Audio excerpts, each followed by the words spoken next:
Ce sont des lieux généralement interdits au public qui ont bien entendu aiguisé la curiosité des visiteurs. À l'image de la citerne située sous la cour d'honneur du Palais Princier, elle abritait 1700 mètres cubes d'eau pluviale jusqu'en 1867. Cette citerne, peu de gens en connaissaient son existence. Ensuite, ils sont impressionnés par les dimensions. Évidemment, il y a toute une histoire derrière, l'histoire du développement de la cité.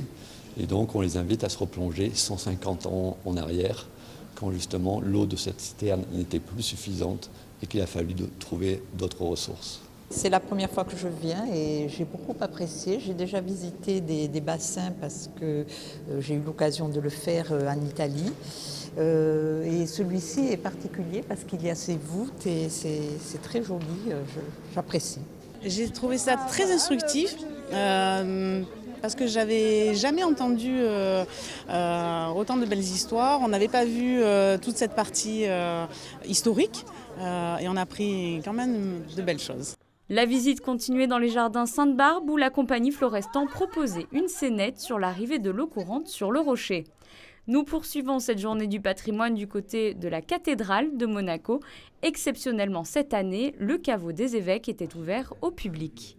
On s'imagine toujours l'histoire du diocèse, mais l'histoire du diocèse, c'est avec des personnes qui ont œuvré, qui ont parlé, qui ont aimé les personnes, qui ont fait que l'Église, que le Christ soit annoncé. Donc le premier évêque de Monaco, eh bien, c'est quand même grâce à lui que nous avons cette belle cathédrale.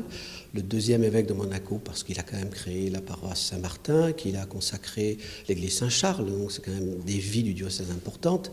D'autres aussi qui ont peut-être fait moins parler d'eux, mais qui ont aussi œuvré pour l'évangélisation. De descendre un peu sous l'édifice et d'avoir cette conscience d'avoir des personnes qui ont œuvré pour la religion au sein de la principauté, donc qui reposent ici. Enfin, c'est aussi de l'ordre du symbole, un peu d'émotion et voilà. Suite de cette promenade place de la Visitation, la résidence du ministre d'État et le Conseil national ont eux aussi ouvert leurs portes. 940 visiteurs pour le premier et 750 pour le second.